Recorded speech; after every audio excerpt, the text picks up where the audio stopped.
नमस्कार। शैतान, मानवता पर धब्बा, कैंसर नुमा देश, जहन्नुम में जले, ये शब्द उस देश के विदेश मंत्री के हैं जो वर्तमान में 21वीं सदी के इतिहास को बिगाड़ने से बचाने में फैसिलिटेटर की भूमिका निभाने का दावा कर रहा है। पाकिस्तानी ख्वाजा आसिफ ने 9 अप्रैल को एक पोस्ट किया और पोस्ट की पहली ही लाइन में उन्होंने लिखा कि इसराइल शैतान है और मानवता पर धब्बा है। और पोस्ट आते आते पोस्ट नीचे की सबसे नीचे की लाइन में वो जाते जाते भी लिखते गए कि फिलिस्तीनी की जमीन पर इस कैंसर नुमा देश को बनाया जिन्होंने बनाया है वो जहन्नुम में जले। तो लगे हाथों उन्होंने ब्रिटेन, सारे पश्चिमी देशों और यूनाइटेड नेशंस को भी लपेटे में ले लिया।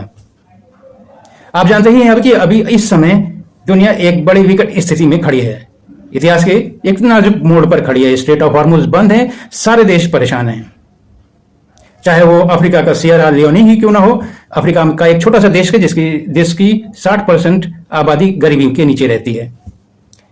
चाहे वो ब्राजील या कोलंबिया ही क्यों ना हो जो कि दक्षिण अमेरिका महाद्वीप के देश हैं। चाहे वो ब्रिटेन और स्विट्जरलैंड ही क्यों ना हो, यूरोपीय देश, या चाहे इंडोनेशिया, जॉर्डन और जापान ही क्यों ना हो जो कि एशिया के ही हैं, या फिर ऑस्ट्रेलिया महाद्वीप ही क्यों ना हो।